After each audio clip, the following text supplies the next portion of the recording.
Good evening. You're watching Insight on NewsX. I'm Neha Khanna. Our big focus tonight. Days after an RSS worker, S N Rajesh, was brutally killed, hacked 40 times with his arms chopped off in state capital Thiruvananthapuram. Kerala Chief Minister P Vijayan today called what he termed a peace meeting with top BJP and RSS leaders. But far from achieving a peaceful resolution, the Chief Minister ended up losing his cool and throwing out of his office the journalists who had gathered and were asking uncomfortable questions. Even though 8 accused have been arrested for the barbaric murder, large parts of the state are still tense, with the BJP calling for a statewide bandh on Sunday. Clashes and stone pelting incidents being reported from Thiruvananthapuram, Kollam, Alappuzha and Kottayam, and the BJP State Committee office being attacked, following which prohibitory orders were enforced in Thiruvananthapuram city. The brutal and chilling murder of the RSS activist has brought back into sharp focus the alarming culture of political violence that has marked political life in Kerala, particularly Kannur, seen as the hotbed of such violence in recent years. Though political violence in the state goes back several decades, the BJP has squarely blamed the ruling party, the CPM, for Rajesh's killing, saying the key suspect is a CPM activist. The CPM says it's not a political murder at all, but at the same time has hinted at alleged family links between the accused and the Congress. A familiar blame game is playing out. The governor summoned both the Chief Minister and the State Police Chief on Sunday. Home Minister Rajnath Singh too has expressed grave concern, saying political violence is unacceptable. The question is just what explains this unending and barbaric cycle of political violence in Kerala, the state that has the highest literacy rate in the country. Going by police records, between 2000 and 2016, almost an equal number of workers belonging to the BJP and the RSS on the one hand and the CPM on the other have lost their lives in political violence. 20 to 50% of all political murders in the state have been reported from Kannur, a CPM bastion. The word revenge seems to unfortunately define the relationship between the two political formations. Why have parts of Kerala turned into political killing fields? And if both sides, including the government, whose job is to maintain law and order, are responsible for this violence, then just who will bring the situation under control?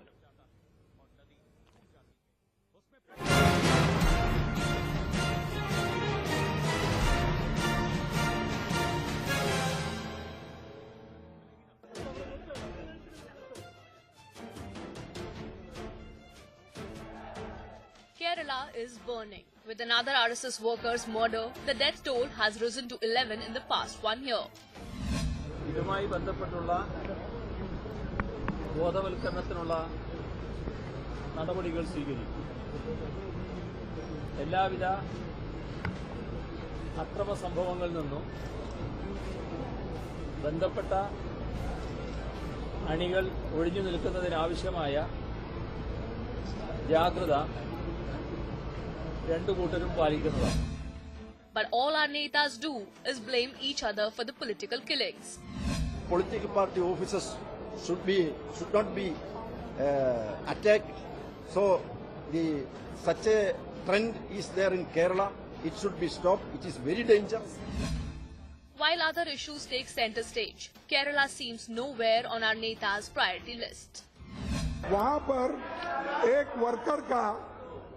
Worker का murder हुआ. वहाँ के governor, home minister, chief minister को बुलाते हैं, नहीं बुला के इंक्वायरी करते हैं, लेकिन यहाँ मॉब लिंचिंग होता है, किसी को भी नहीं बुलाते. It also should debate about political violence that's happening in Kerala and West Bengal. Amid the peace meets and the political bickering, the question is, will there be any end to the bloody murder politics in Kerala? Bureau Report, NewsX. All right, let's now take a look at the big questions we're asking tonight. Why has Kerala turned into a political killing field? While political violence has gone on for decades, why has the situation deteriorated so alarmingly in recent years? A familiar political blame game now plays out over an RSS activist's brutal murder. Just who is responsible? Both political formations blame each other for the violence. What is the state government doing? And if both the government and the opposition will create allegations, who will maintain law and order? And finally, just what will it take to end the vicious cycle of brutal political violence in Kerala? Let's take this straight across to our panelists. We are joined by Rahul Ishwar, activist from Kerala, Tom Vadakkan, spokesperson for the Congress, China NC, spokesperson for the BJP, Sanjeev Unyal, RSS ideologue, and completing the panel is Professor Kamal Mitra Chinoy, Professor at the Jawaharlal Nehru University here in the national capital. Shaina NC, let me begin with you. Now, the Chief Minister of Kerala has issued an appeal for peace, including to his own party cadres. He's called an all-party meeting on the 8th of August. Today, he attempted to hold what he called a peace meeting with BJP and RSS leaders, and 8 people have been arrested so far in connection with the RSS activist Rajesh's murder. Are you satisfied somewhat with the steps being taken by the state government? Not one bit. Here you have an RSS worker who is hacked. Not the first time this has happened in the state of Kerala. And the Chief Minister very lackadaisically talks about, having this all-party meet on the 8th of August. Now, please understand how much time lapses, and we all know how crucial it is to initially initiate a probe in the 24 hours of this particular death. Now, is it not a question of priority for you that you have a worker who has dedicated his life to nation building, is working on the plank of a largest social economic cause? But Shaina, why do you say it's not a priority for the government? Because they have arrested 8 people. Obviously, if you can't. 1 minute, you're talking about an all-party meet on August 8th. What date are we on? You're talking about 8 days just to wait. Is this what the CM of Kerala thinks that is a proactive approach? It's most unfortunate, and this is not the first time this has happened with our Sangh workers. We have agitated constantly. Shaina, the counter-argument made by the Congress in Parliament today was... Shaina, one quick intervention. Terrorism. Okay, you're saying this is communist terrorism. I'll put those questions to the rest of our panel. Unfortunately, left leaders refused to join us. But Shaina, the counter-argument that was made by the Congress in Parliament today was that, in this case, you've had an all-party meeting called on the 8th of August. You've had the Chief Minister appealing to his own party cadres for peace. Yesterday, you had the governor summoning the Chief Minister and the state police chief, something that seems to have angered the opposition. But they say when a lynching takes place in another part of the country, you don't have any all-party meeting being called, you don't have these kind of appeals being made, you don't have anyone acting with any sense of urgency. That's the counter-argument made by the Congress in Parliament today. How would you respond? Neha, this is not the first time that an RSS worker or a Swayam Sevak has been attacked. We have been having this debate in Kerala because there is a segment and section of society that works in collusion with the state government, and this particular Rajesh, who has been hacked to death, is in the public domain. If the Chief Minister doesn't view this as a priority and calls for an all-party meeting after 9 days and thinks he's doing some great service, he's not. Shaina, you still not answered my question about the counter-argument made by the Congress today. My point is the counter-argument that the Congress makes when they scream and shout if there is any case of lynching or any case of any kind of atrocity in any part of this country, they are gung-ho against the central government and the Prime Minister. And when it happens in Kerala, very conveniently people seem to stay quiet and absolutely disrespect the fact that the communists are behaving like terrorists when it comes to the Rashtriya. Shaina, I'll put that to Tom Vadekar and the others. Understanding the selfless motivation of Swayam Sevaks who are working only in national interest and nation. Shaina, I need to bring the others in. I will put that to Tom Vadekar and the others. But Rahul Ishwar, let me come to you first. Let's look at some statistics. Now, the RSS, of course, has claimed that more than 300 of its people have been killed in Kerala under the current Chief Minister. But if you look at the police records, these are records of the state police, over a period of 16 years from 2000 to 2016, an equal number of workers belonging to the two political formations, the BJP and the RSS on one side and the CPM on the other, have, been killed in political violence. 31 belonging to RSS BJP and 30 belonging to the CPM. The question that we really need to ask ourselves right now, Rahul Ishwar, is just what's going on in the state of Kerala. It's the state that has the highest literacy rate in the country, and yet today it is synonymous with vicious political violence, and the cycle just goes on and on and on. Very true. I totally respect your question. Let us not keep a score sheet because when we are keeping a score sheet, we are dehumanizing ourselves. Whether it is riot, whether it is lynching, whether it is political killing, any death is unacceptable. Non-violence is non-negotiable in our modern democracy. One. Second, CPM has an extra responsibility because it is right now in power. CPM is a very large party in Kerala. CPM and BJP almost has the same constituency, the majority community they are vying for. That's the reason why 95% of the people who are dead from CPM RSS clash are from the majority Hindu community. So they both have the same community, and I would say with all the impartiality that CPM should show more responsibility because they are a larger party. Okay. They are in power.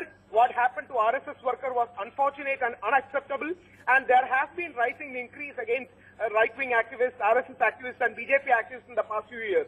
We cannot deny these facts. Okay. I believe CM Pinarayi Vijayan, who is a very strong person, who is even called the Kerala Modi in Kerala by his critics, he has the authority and stature to stop these killings. All right. I believe he should go ahead with this. All right. I think, Rahul Ishwar, you do make some valid points that at the end of the day, it is the party which is in power, which is more accountable, and we will put that question to our panel. But fact of the matter is, political violence goes back several decades. But yes, it's correct to say it's worsened alarmingly in recent months and years. All right. Before I go across to Tom Vadakan and Professor Chinoy, Sanjeev Onyal, let me come to you now. Now, both parties, of course, blame each other. Both have been pointing an accusing finger at each other. Let me cite one particular instance to you. On the 1st of March this year, at an RSS rally in Ujjain, an RSS activist, Chandrawat, offered to award his wealth and property to anyone who would bring him the Kerala Chief Minister's head. He said, "You've killed 300 of our pracharaks. We will offer a garland of 3 lakh human skulls to Bharat Mata." This is a warning to leftists. You would recall that he was later relieved of his responsibilities. My question is, Mr. Onyal, doesn't the blame lie on both sides for inciting this endless circle of violence that we are witnessing? I'm very surprised that what is happening in the Kerala, you are comparing it with a different part of the country altogether. What is going in the Kerala, in the daylight, they are killing brutally to the RSS workers. Sir, I am referring to a statement. Not the RSS worker also. Sir, I am not drawing any comparisons. I am just reminding you of a statement that was made by an RSS activist, which was condemned by the RSS. I am coming on the subject matter. This is a vulnerable subject matter, Neha. It is, sir. Neha, my point is, of course it is, sir. My point is this, sir. On both sides fueling the violence. Who is looking after the police of the state? Who is looking after the police of the state, Neha? This is the CM. You see the directive principle of state policy. What is fundamental rights? On one hand, in JNU, Professor Chinmoy is sitting over here. They talk about fundamentalism, equality, and on other hand, what communists are doing. It is a real picture of the communists, what they are doing in the Kerala. I am surprised what question you are comparing with this from different I am not comparing anything now, with anything, sir. My question is, isn't it true, sir, that Chandrawat's threat issued to the Kerala Chief Minister was condemned by your organization? CM of the state is the ample power in his hand. But sir, you would agree? But sir, you would agree such statements are condemnable? Everyone knows what is the sovereignty of a state. Okay, but Mr. Onyal, okay, I am coming to the second point. You will agree that such statements are condemnable and undesirable? Police is giving 30 people on the record is absolutely wrong. It's absolutely wrong. No 30 people. Why they are justifying it? Who is looking after the police of that state? So I am just quoting the records put out by the state police. These are not my statistics. CPM and Congress, they are governing the state continuously. Okay. You've not answered my question about whether you think Chandrawat's comment was condemnable. But I will put your questions to Tom Vadakan now. Unfortunately, the left is not on the panel. Okay, you do. Good to hear that. Tom Vadakan, I'm coming to you now at this point. Sir, the question is simply this. I don't expect you to answer for the left. Unfortunately, they're not with us on this panel. But looking at the larger picture, one, it would seem like both sides are equally responsible for fueling this endless and vicious cycle of barbaric political violence that we are witnessing in Kerala currently. And the question that the panelists are raising repeatedly and which needs to be asked, Mr. Vadakan, is that if the ruling party is going to encourage or justify violence of any kind, who is then going to maintain law and order? The question is, at the end of the day, isn't the party in power much more accountable than the opposition?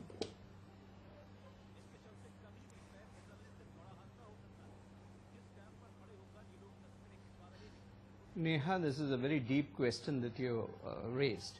And it is always the duty of the ruling party and by constitution to protect the life and limb of each citizen, whether the state or the center. Now this is, you have to look at it in a larger picture. While what is happening in Kerala is not acceptable, we condemn it. But point here is, blood flows from every human being, whether he belongs to the right or the left. If a human being commits a crime, it is for the law and order machinery to act. We have an excellent police officer, a DG, who is an experienced officer who has taken immediate action and has arrested all of them. I must congratulate him on this. While we condemn it, the broader question is, this whole business of revenge, where will it end? It will turn everybody blind, the way it is heading. The question that expands itself to your question is, what is the responsibility of the government of the day, whether it be in Trivandrum or in New Delhi? 52 lynchings, Neha, 52 lynchings since this government has come up. No governor has summoned any chief minister to his office. The police chief has been summoned. Subsequent to that, let me complete. The chief minister is telephoned by Mr. Rajnath Singh. Why is there deafening silence from the Home Minister? We condemn it. We condemn it. This is not life of an Indian. We have lost the life of an Indian. It is not a question of RSS or left. Any person who has been killed is protected by the Constitution. If the government of the day fails to protect that citizen, the liability is on the government of the day, be it in Trivandrum or be it in New Delhi. All right, the government at the end of the day is accountable, whether it's at the center or in the state. And we'll also have to remind ourselves that two wrongs do not make a right. Whether it is lynchings, whether it is these political murders that are taking place in Kerala, both are equally condemnable. Professor Kamal Mitra Chinoy, thanks for your patience. Sir, let me come to you at this point. Now, you know, the RSS and the BJP have also argued that, you know, we all know that the BJP opened its account in Kerala last year with 1 seat and its vote share went up by 10% from 2011 to 2016. And that is something which they claim the CPM cannot digest. They're not happy about the fact that the BJP has made its inroads in their state. And therefore, what they are trying to do essentially is to tame the RSS using the state machinery, which is why you've had such a deterioration in the law and order situation, and that the hotbed of these political murders is Kannur, which is seen as a CPM bastion. Close to 50% of the political murders have been reported from here. How would you respond to that argument, Professor Chinoy? Well, I'll give you my own experience. I did some work on Kannur. I wrote an article in the Daily O, and then the CPIM's weekly People's Democracy had an open letter against me and said that I had given wrong facts, etc. What I mean to say by this is, number one, the killings have not suddenly started, or nor have they increased. The killings in Kannur have been going on for quite some time. True. Now there are two questions here. Number one, shouldn't political violence be curbed by all parties in Kerala? It's not just the ruling party or the opposition. There are other parties there also. For example, you know, if I may just intervene very quickly, sir, while I agree with you that neither side can be, allowed to encourage political violence, but sir, at the end of the day, the accountability for law and order does rest with the ruling party. You would agree, sir? You would agree on that, wouldn't you? It rests on, one moment, it rests on 2 points. Number one, it is supposed to be the custodian of the Constitution. Political violence is ultra virus of the Constitution. Secondly, law and order is a state subject. Correct. So therefore the state government should act. Now, tit for tat killings only take place where there is no restraint. Okay. And the onus has to come on the party in power. I totally agree with Tom Vadakkar on that. Okay. Okay. So, and Shaina also has a point that, okay, you're having a meeting after 8 days and so forth. The point is that even before the meeting, today, I mean, during the meeting today, the CM got angry with the journalists and threw them out. Yes. Well, the freedom of speech and expression is a fundamental right, Article 19 of the Constitution. Yes. So I think there has to be a change, unless there is a change in the political culture, unless there will be no end to this violence. Yes. Popular organization of people to protest. Okay, you're saying that perhaps the citizens now have a role to play. I think that's a very interesting point, that perhaps the citizens need to come forward and make themselves heard and tell both the political formations that this is simply unacceptable. Shaina NC, let me come back to you. And tell, no, one moment. Okay. And they must tell the other parties in the formations. All political parties, sir, across the board. There is no doubt about that. Shaina NC.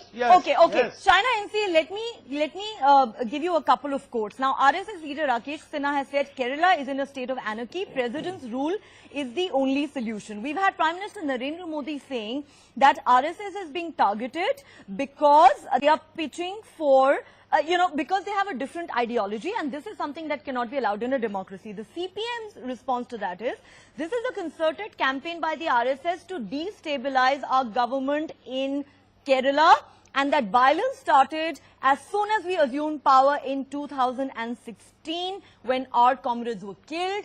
The RSS has been indulging in violence from the time we took office in 2016. So these are the arguments that are being made by either side, Shaina NC. The question is, where do we go from here? Firstly, because neither side is blameless, Shaina. You will agree, neither side is blameless. Yes. Neha, I think firstly, a little knowledge is a dangerous thing. And this ignorance with which people talk about the RSS, they absolutely have no idea of what a Swayamsevak does and what the contribution for nation building is. I'm sure that's true, Shaina, but at the same time, if there has been violence by RSS cadres, I'm sure you will not condone it either.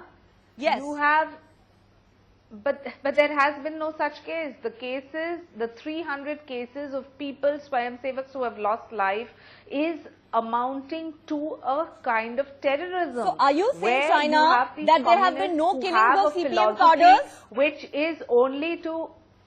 The fact is that we have hardcore evidence to show that the state government has not acted. You asked me, the Chief Minister has asked for this all-party meeting on August 8th. We're already on the 30th, 31st. I take your point. No, that's a point well taken, Shaina. Kind of proactiveness, but at the end of the day, you cannot be just... Okay, I'm running out of time. Rahul Ishwar. Passing the buck and believing that law and order I agree, the government cannot pass the buck. That is the point I agree with you on. The government cannot pass the buck, but then Tom Vadakkar says it applies equally to the government at the centre. I'm running out of time. Rahul Ishwar, last word to you. You will probably agree, neither side is blameless. Where do we go from here? All right, my director tells me we've completely run out of time. On that note, I'd like to thank our entire panel for joining us on this debate. Thanks very much for watching.